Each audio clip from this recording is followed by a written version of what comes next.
Olá, meu nome é Vanice, eu sou psicóloga do SEMAIS. Olá, eu sou Eloneide, sou professora especialista também do SEMAIS. Hoje nós estamos aqui para conversar com vocês um pouco sobre o papel da inclusão, a importância da inclusão e das famílias no âmbito escolar. Iniciaremos com a Eloneide falando um pouco da retrospectiva da inclusão no nosso município. Para a gente falar um pouquinho sobre a importância da inclusão e até o papel da família nesse processo, né? Para vocês estagiários, então eu vou dar uma retomada no que seria, como que se deu esse processo de inclusão, né? Dar uma historicizada e depois a gente entra um pouquinho no tema mais afim, tá? Para a gente comentar sobre a questão da inclusão, ela em todos os livros e estudos que a gente faz pesquisa, os historiadores relatam de 4 momentos que é para chegar até hoje no que nós propomos de educação inclusiva, né, no município, e no Brasil e mundo, né? O primeiro momento seria mesmo o processo de exclusão, né? A gente precisou enxergar esse processo para que ele pudesse nos pontuar o que poderíamos fazer diferente diante disso. Então, a exclusão a gente vê muito na questão da própria antiguidade e em algumas culturas que nós ainda temos, indígena, tudo que parte mesmo pela não inserção e nem a não inserção da própria vida dessas pessoas, né? Antigamente não existia estudos científicos que pudessem mostrar a dificuldade, que isso veio de uma questão biológica ou genética, né? Então, nasciam as crianças com essas deficiências, né, que nem eram chamadas de deficiências, né, eram defeituosas, eram crianças monstros que se chamavam, e elas eram exterminadas, porque realmente a sociedade não sabia lidar com essa situação e nem com essas crianças. Já na Idade Média, a gente passa um pouquinho a questão, pela questão religiosa. Então, as pessoas acreditavam que quando tinham um filho nessa situação, elas estavam tendo um castigo divino mesmo, de Deus, né? Então, elas passam a acreditar que aquilo, num senso bem comum, né? Até porque na Idade Média a questão religiosa ainda, né, perpetua com muita força.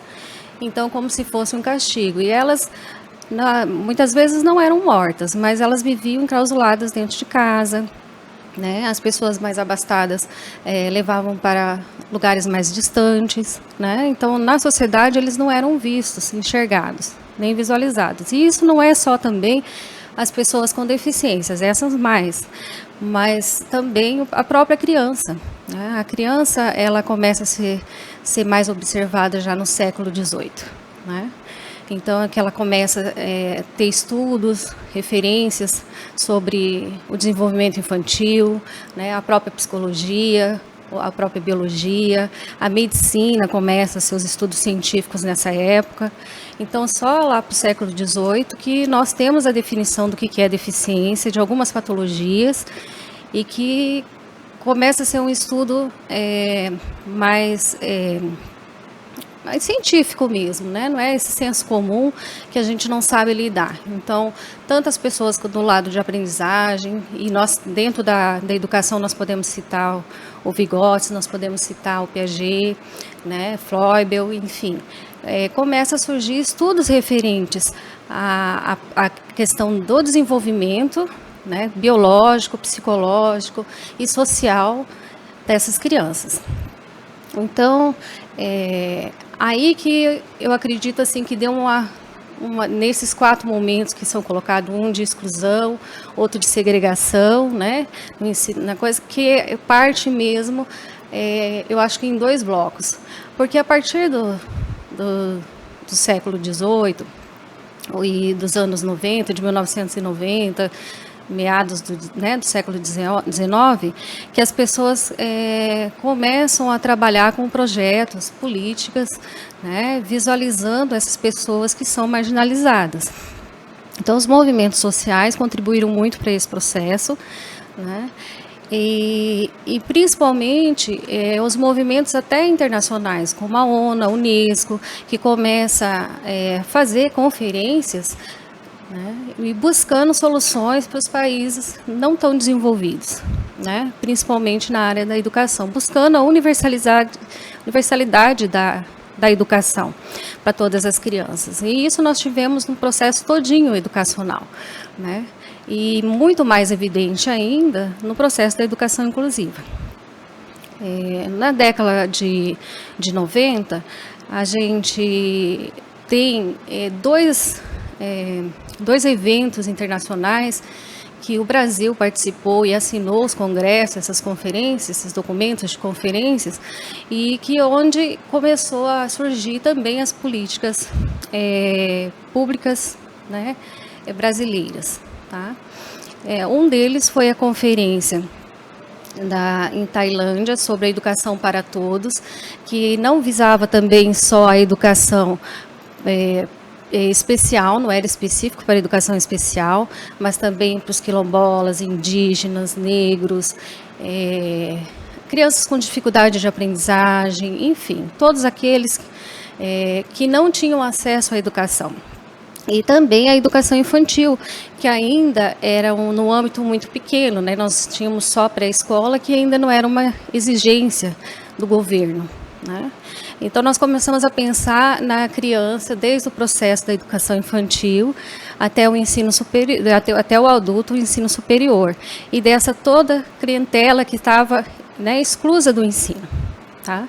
E a educação especial entra muito à frente nesse sentido, já abrindo alguns centros, ainda num sistema de integração, né, não de inclusão, mas um sistema de integração, com centros mais especializados, com atendimento mais especializado.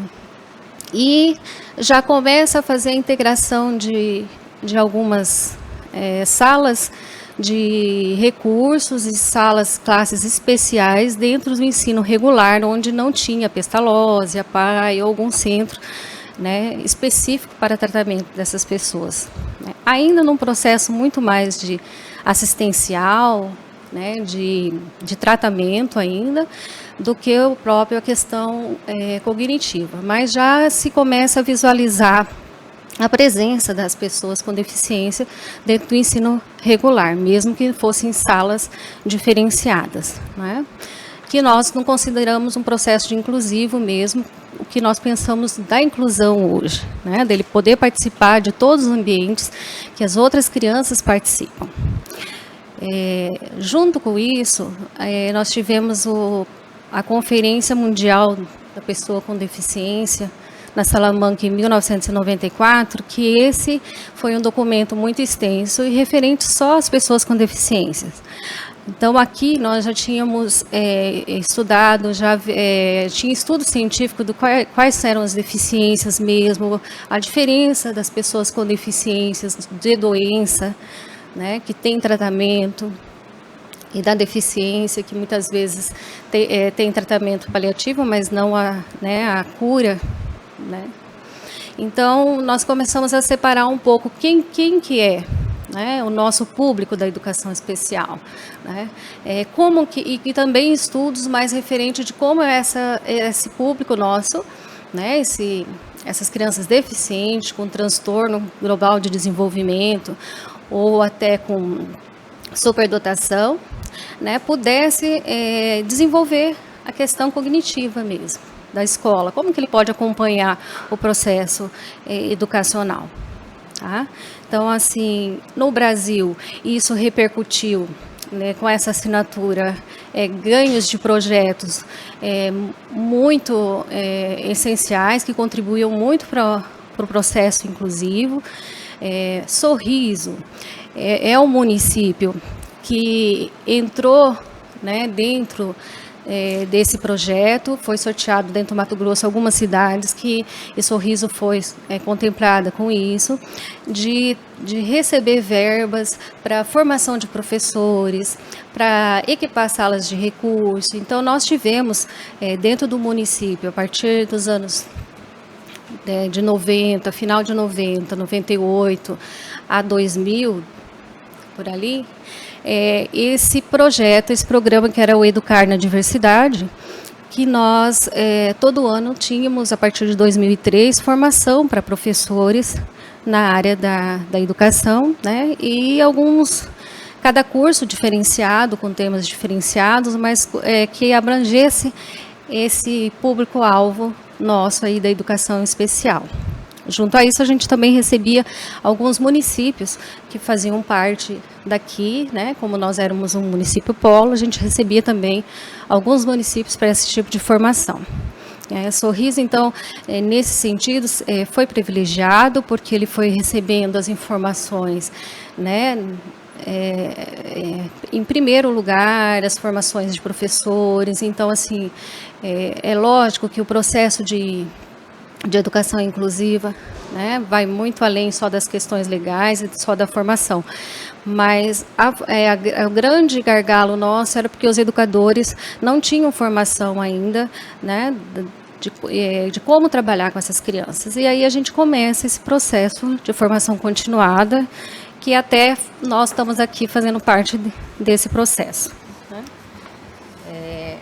Cabe a gente lembrar também que, nesse momento, assim como foi um processo de adaptação para os professores, para a escola, toda a educação estava passando por esse processo, as famílias também tiveram que se deparar com um novo momento para os seus filhos, né? Até então, os filhos estavam estudando numa classe especial, com uma professora especialista só para eles, com um número reduzido de alunos, né? Onde aquela professora atendia só esses alunos, né, tinham um tempo mais específico para eles, e agora as crianças iam estar inseridas realmente no âmbito escolar.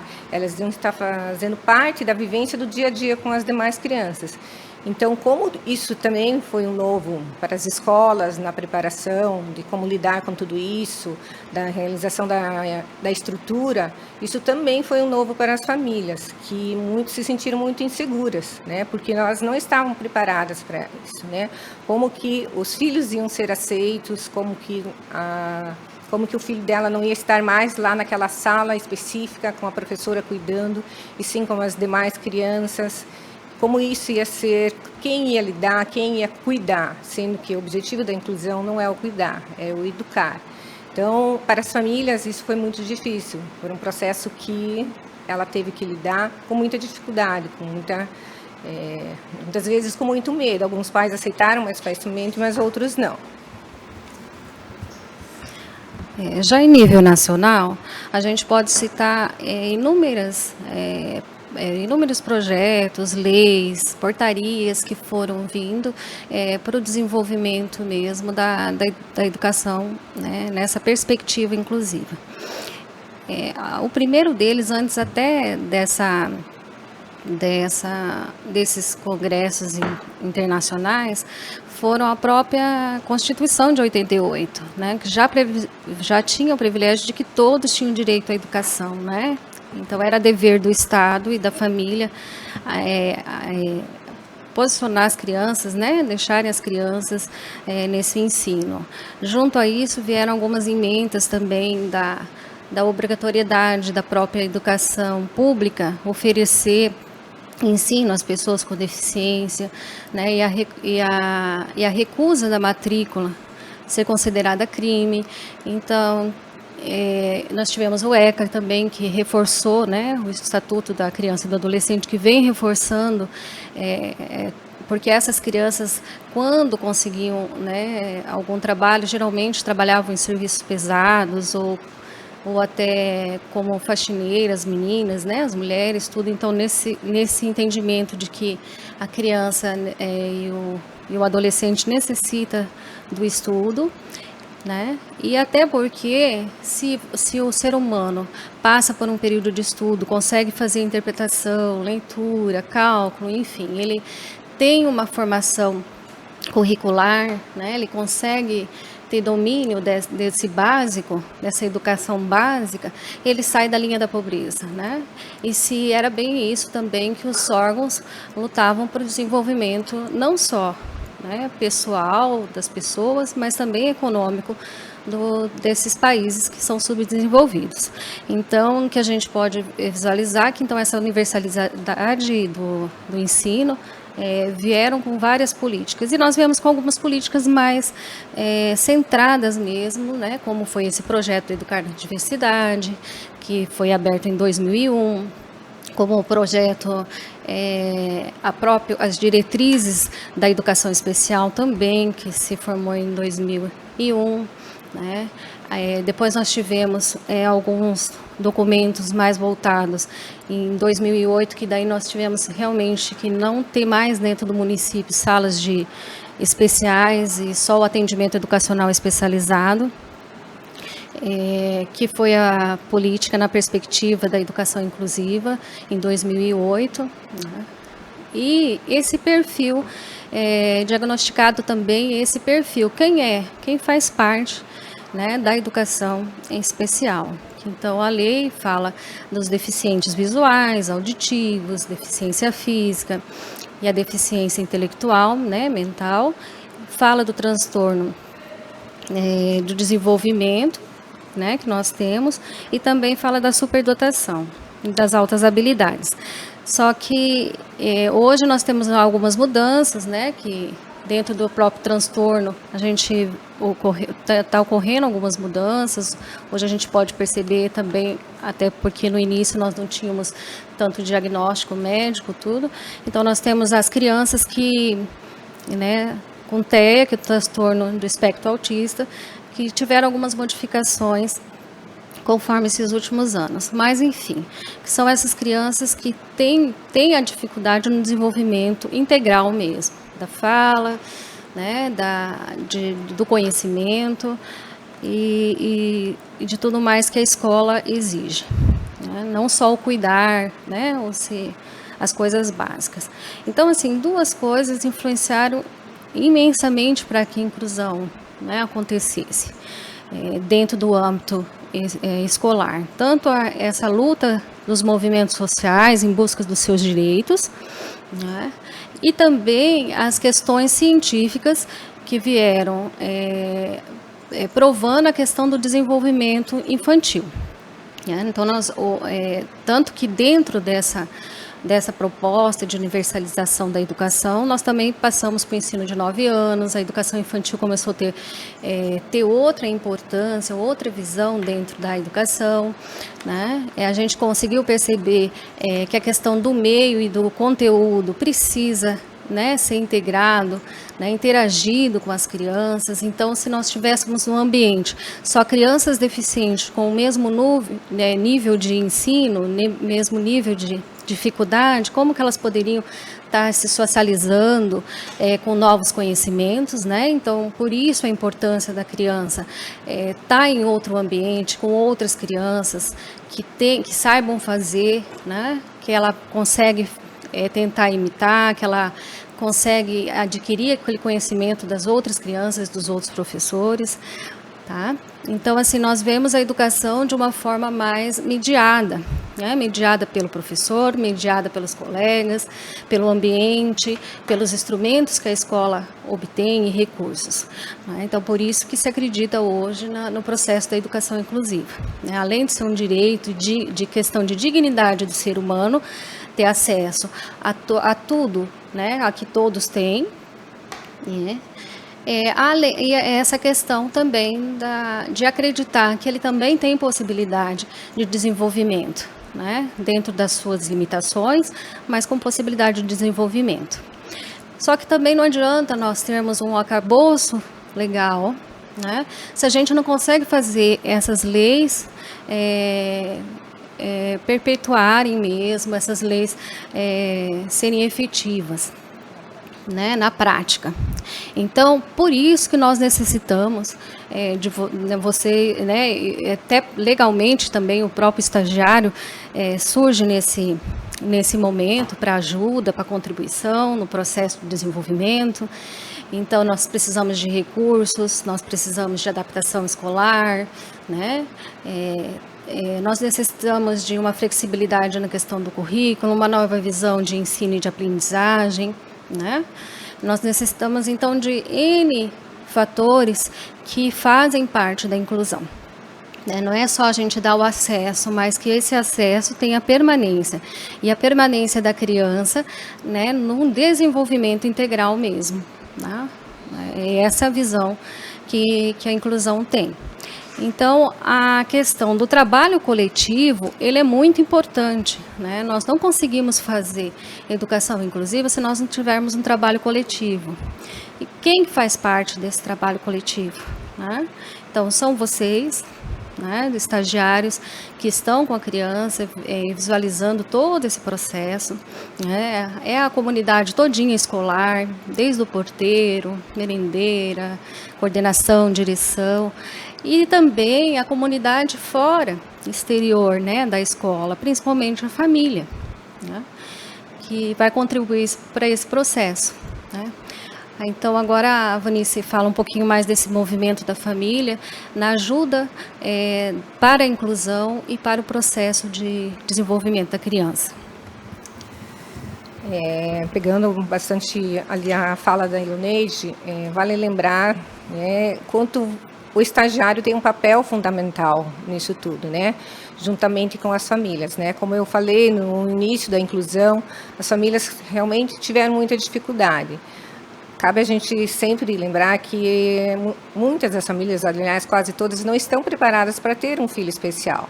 Então, a família vive aquele luto do por que ela, por que isso aconteceu comigo, por que meu filho, né? Por que isso está acontecendo comigo? Pegando bem a retrospectiva histórica ali, né? Nós voltamos àquela questão do castigo de Deus, né? Então, ainda isso é muito presente. Então, as famílias culturalmente trazem isso. Então, elas vivem esse processo de luto para, posteriormente, né, com a ajuda, às vezes mesmo da sociedade e da própria família, passar a ter essa aceitação e trabalhar. Porque quanto mais precocemente nós trabalharmos com as nossas crianças especiais, melhor vai ser o desenvolvimento. Mas a inclusão, ela não só acontece na educação infantil, né? Ela acontece com muitas das nossas crianças, nas séries iniciais, nas séries finais também. Então, o estagiário tem um papel fundamental, é isso. Qual é o papel do estagiário nisso tudo, né? O que ele vai estar ajudando? Ele não é um cuidador, né? Ele é uma pessoa que está ali para interagir com o aluno, para interagir com a sala, para interagir com o professor e também com a escola, né? Porque, como a Iloneide falou, a inclusão não é somente na escola, na sala de aula, a inclusão vai além disso, vai na nossa sociedade, né? E como a nossa sociedade também está trabalhando a inclusão. Então, nós temos que estar sempre muito acolhedores, eu acho, para lidar com as famílias. Por quê? Porque elas vivem ainda na nossa sociedade muito preconceito, né? Quando a gente conversa com as famílias, quando a gente troca ideia com eles sentem isso, e as próprias crianças muitas vezes. Não das crianças, né? Muito dificilmente das crianças, mas dos adultos. Então, quando as famílias estão participando do âmbito escolar, elas têm esse acesso, elas conseguem trabalhar. Então, às vezes, aquele comportamento da criança naquele dia, que a gente não sabe por quê, porque o estagiário tem que estar mais atento, né? É porque algo aconteceu, ou porque um coleguinha rejeitou, ou alguém não deu atenção. Como é isso? Então, qual está sendo o papel do estagiário, né? Como você está cuidando disso? E acho uma coisa que tem que estar muito atento, né? Como algumas famílias não aceitaram a inclusão, a gente falou, outras já viram isso como muito importante e às vezes até querem que venha o estagiário como membro da família. E essa também é uma outra preocupação, de não estar adentrando muito no lado pessoal, Por quê? Porque todas as dificuldades que acontecerem, né, o estagiário tem que sempre se reportar à equipe gestora para que ela possa estar fazendo o repasse, né, à família, ao pai. E as famílias, muitas vezes, os pais, né, têm a questão da proteção. Então, eles querem, muitas vezes, que o aluno fique lá, que sente diferente, que faça isso, que faça outro, né? Proteger é o nosso papel enquanto família, é o papel, mas super proteger, não. Então, quando há participação do estagiário no âmbito escolar, ele tem um papel muito importante, porque ele tem o papel de estar atento não só à aprendizagem, mas até a toda a dinâmica de funcionamento do aluno ali, né, para que ele possa vir a auxiliar nesse sentido, né. Nós queríamos falar também um pouco desse nosso atual momento, né, onde nós temos que nos recriar, né, estamos aqui fazendo uma formação para vocês online, né, como que a gente tem ocupado esse nosso tempo, né. Uma das justificativas para não estarmos estudando, para não estarmos fazendo uma série de coisas que muitas vezes nós dizemos que é importante, é a falta de tempo, né? Hoje nós temos um tempo à nossa disposição. Você, o que você tem feito? Você tem estudado? Você tem procurado conhecer um pouco mais sobre a dificuldade do seu aluno? Ou se você é um estagiário da educação infantil, você tem procurado conhecer um pouco mais sobre como é o funcionamento da educação infantil? O que você tem feito do seu tempo? A gente sempre usa, como eu disse, como justificativa, não dá porque hoje não deu, porque eu tinha faculdade, porque eu tinha não sei o quê. Então, agora nós estamos tendo um tempo para isso, né? E é um tempo para nós nos aprofundarmos mais realmente em tudo isso que é importante, desde a questão do aprendizado, mas também da questão das relações. As relações são fundamentais na nossa vida, né? As relações familiares principalmente. E eu acho que esse tempo agora, lá na frente, nós vamos lembrarmos, nós adultos, iremos lembrar com certeza da questão da saúde, da questão da economia, do caos que tudo isso está nos trazendo. Mas as crianças, né, com certeza vão lembrar do tempo que a família estava mais próxima, no tempo que a mãe, o pai, o irmão estavam lá, todos fazendo a refeição juntos, todos tendo tempo para conversar mais, para brincar. Você, estagiário, tem tido mais tempo para estudar, para conversar, ou também a gente vai, quando voltar à normalidade, se é que vamos voltar à normalidade, porque todos dizem que não sairemos igual. Eu tenho certeza que não sairemos igual.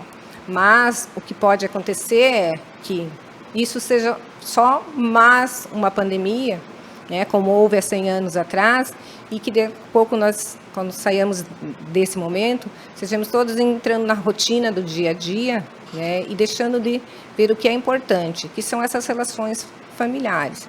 Usar o nosso tempo para isso, para criar essas memórias afetivas, principalmente para as nossas crianças, né, que são as crianças da rede municipal, que estão lá precisando no nosso atendimento. Elas com certeza estão tendo uma visão diferente da nossa, tá? Elas estão tendo uma visão do tempo para lá estar brincando, né? Nós já vimos vários vídeos na internet falando das crianças, né? Mas com certeza elas, a presença física, né, das pessoas, mas não adianta estar só fisicamente se eu não dedicar o meu tempo. Então, você, estagiário, como você está utilizando o seu tempo? É isso. Tá? Obrigada.